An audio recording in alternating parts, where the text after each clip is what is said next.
പരിസ്ഥിതി ദിനത്തോടനുബന്ധിച്ച് കോരിക്കൽ തലോലപ്പറമ്പ് റോഡ് പച്ച പുതപ്പിക്കാൻ ഫാർമേഴ്സ് ബാങ്കിന്റെ നേതൃത്വത്തിൽ റോഡിന്റെ ഇരുവശങ്ങളിലുമായി വൃക്ഷത്തൈകൾ നട്ടുപിടിപ്പിക്കുന്ന പരിപാടിക്ക് തുടക്കം കുറിച്ചു. ലോക പരിസ്ഥിതി ദിനത്തോടനുബന്ധിച്ച് കോരിക്കൽ തലോലപ്പറമ്പ് റോഡ് പച്ച പുതപ്പിക്കാൻ ഫാർമേഴ്സ് ബാങ്കിന്റെ നേതൃത്വത്തിൽ റോഡിന്റെ ഇരുവശങ്ങളിലുമായി വൃക്ഷത്തൈകൾ നട്ടുപിടിപ്പിക്കുന്ന പരിപാടിക്ക് തുടക്കം കുറിച്ചു. സഹകരണ വകുപ്പ്, തലോലപ്പറമ്പ് കൃഷിഭവൻ, പരിസ്ഥിതി പ്രവർത്തകർ, കുടുംബശ്രീ പ്രവർത്തകർ എന്നിവരുടെ സഹകരണത്തോടെയാണ് വൃക്ഷത്തൈകൾ നട്ടുപിടിപ്പിക്കുന്നത്. പരിസരവാസികൾ തൈകളുടെ സംരക്ഷണം ഏറ്റെടുക്കും.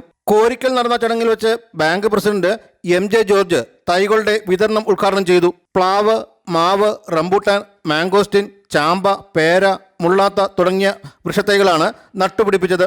വാർഡ് മെമ്പർ അനിത സുഭാഷ് അധ്യക്ഷത വഹിച്ചു. ബഷീർ കഥാപാത്രം ഖദീജ, സഹകരണ assistant registrar Bindu CK, senior auditor Minimol, doctor S Preethan, Firoz Mavunkal, KS Mani, Kumari Karunakaran, D Dinesh Thayyal, bank ഭരണസമിതി അംഗങ്ങളായ K Ajith, Sophy Joseph, Sreekanth Soman, managing director A Minimol, branch manager TK Sajulal തുടങ്ങിയവർ ചടങ്ങിൽ പങ്കെടുത്തു.